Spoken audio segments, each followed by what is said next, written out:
Hello students, I hope everyone is good and having a great day. आज मैं आपके लिए एक इम्पॉर्टेंट टॉपिक लाई हूँ जो मेरे हिसाब से के पॉइंट ऑफ व्यू से, एग्ज़ाम के पॉइंट ऑफ व्यू से भी काफ़ी इम्पॉर्टेंट है। चलिए, आज हम जो है कर रहे हैं हमारे कॉन्स्टिट्यूशन डे पे कुछ इंपॉर्टेंट पॉइंट्स जो कि आपके एग्जाम्स में आने के भी चांसेस होते हैं। ठीक है, चलिए देखते हैं। सबसे पहले कि जो इस वक्त हमारा जो आज के दिन हमारा कॉन्स्टिट्यूशन डे मनाया गया वो था 75th कॉन्स्टिट्यूशन डे। ठीक है, और ये कब मनाया जाता है? 26 नवंबर को। अच्छा बताइए, अगर 26 नवंबर को हमारा कॉन्स्टिट्यूशन डे है तो 26 जनवरी को क्या होता है? तीन इंपॉर्टेंट डेज आपको याद रखने हैं। 15 अगस्त जिस दिन हमारा देश आज़ाद हुआ, 26 नवंबर जिस दिन हमारा संविधान बना, और 26 जनवरी 1950 जिस दिन हमारा जो संविधान बन के लागू हुआ। ठीक है, चलिए अब मैं आपको पहले एक शॉर्ट स्टोरी में समझा देती हूँ कि क्या क्या इसमें अंतर है 26 जनवरी में और 26 नवंबर में क्या फ़र्क है।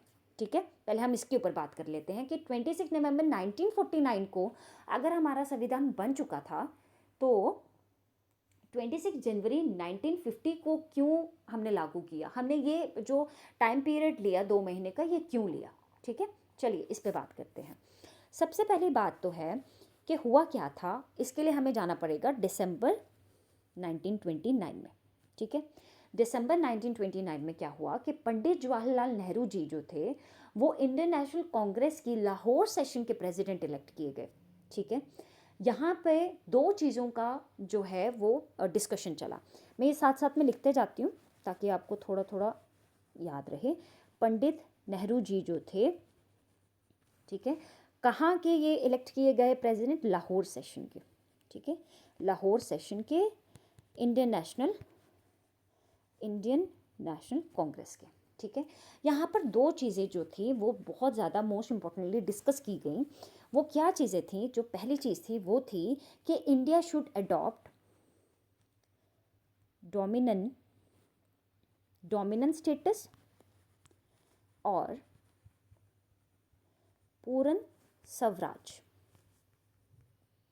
ठीक है, या तो मांग की गई कि ये पूर्ण स्वराज, या तो इंडिया जो है वो अडॉप्ट करे डोमिनेंट स्टेटस। अब डोमिनेंट स्टेटस क्या चीज़ होती है? डोमिनेंट स्टेटस मतलब कुछ लोग चाहते थे कि जो इंडिया है उसका कुछ हिस्सा ब्रिटिशर्स के अंडर रहे, बाकी ज़्यादातर जो इंडिया का हिस्सा है वो आज़ाद रहे। ठीक है, कुछ लोग जो थे जैसे पंडित जवाहरलाल नेहरू, सुभाष चंद्र बोस और बड़े बड़े लीडर्स जो थे ये चाहते थे कि पूर्ण स्वराज मिले। ठीक है, पूर्ण स्वराज आपको मिले, पूर्ण स्वराज आपको मिले। अब ये पूर्ण स्वराज का मतलब था कि पूरी तरीके से आज़ादी चाहते थे। ठीक है, तो जब वहाँ पर इलेक्शंस हुए, वहाँ पर मेंबर की वोटिंग की गई, तो वहाँ पर सबसे ज़्यादा जो वोट पड़े वो पड़े पूर्ण स्वराज को। ठीक है, पूर्ण स्वराज को। ठीक है, उसके बाद इस सेशन में ये डिसाइड किया गया कि हम पूर्ण स्वराज का जो दिन है जो हम वो कब मनाएंगे? वो मनाएंगे जनवरी 1930 के जो जनवरी का लास्ट संडे आएगा जो कि पड़ रहा था 26 को।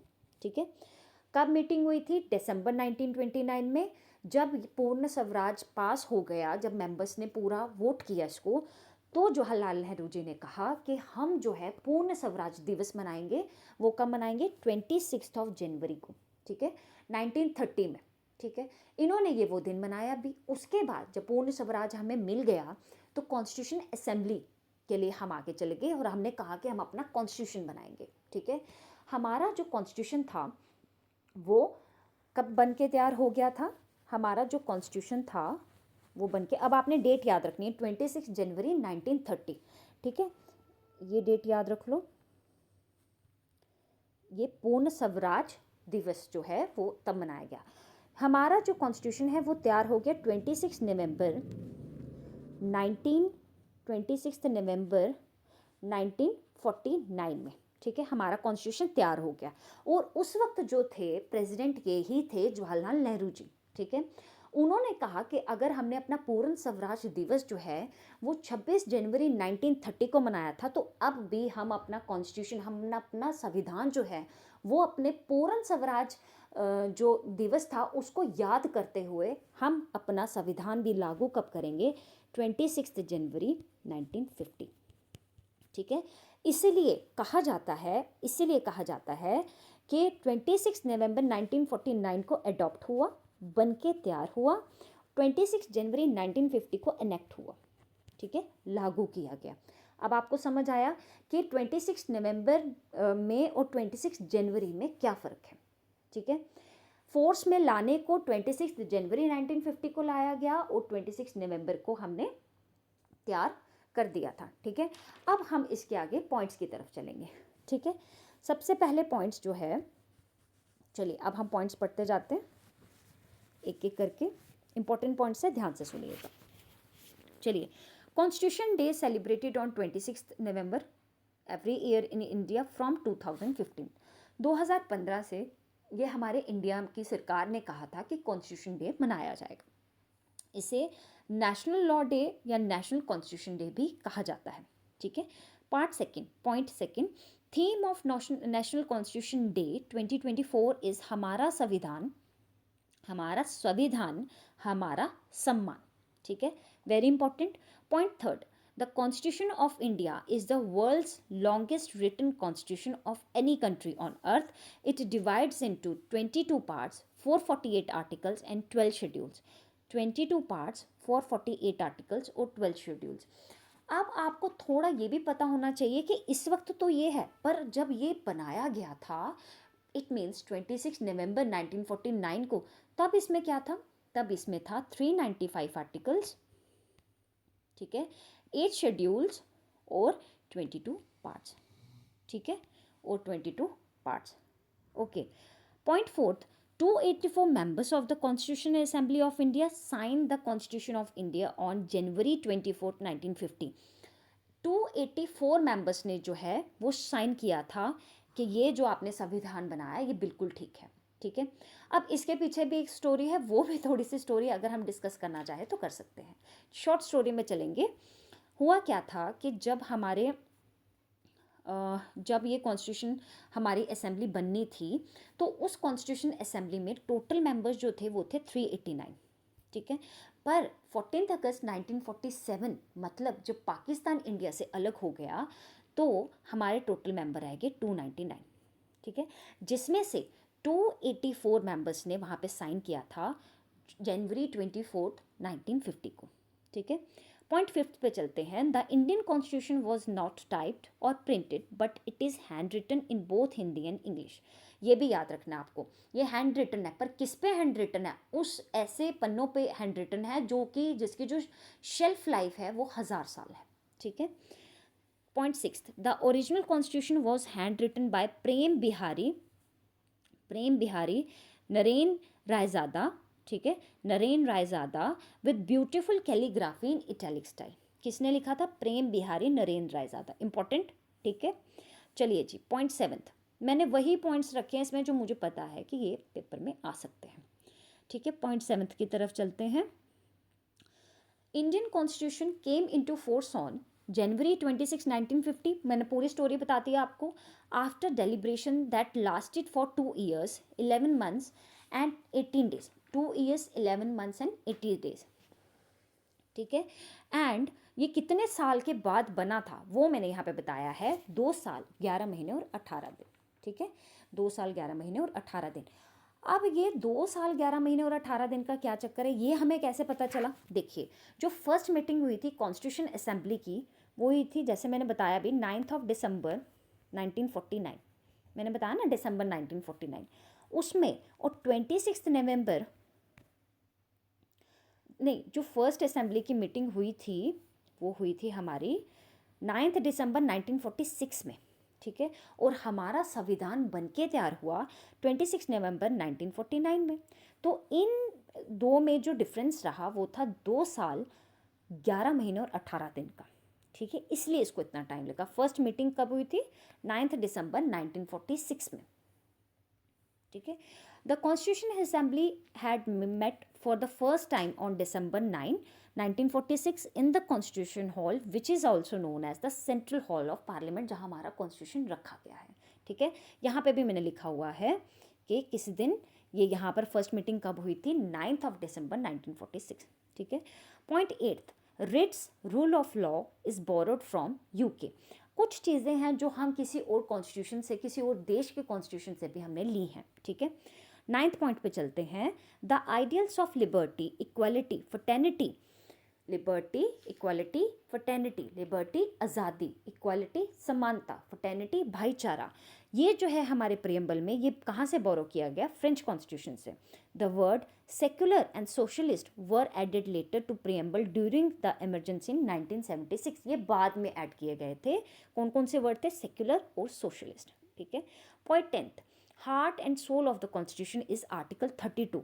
और आर्टिकल 32 वेरी इंपॉर्टेंट, पेपर में पूछा जाता है, what is the heart and soul of the constitution, that is article number 32। और आर्टिकल नंबर 32 जो है, इसका दूसरा नाम है the right to constitution remedies. What is Article 32? It gives citizens the right to approach the Supreme Court if their fundamental rights are violated, ठीक है।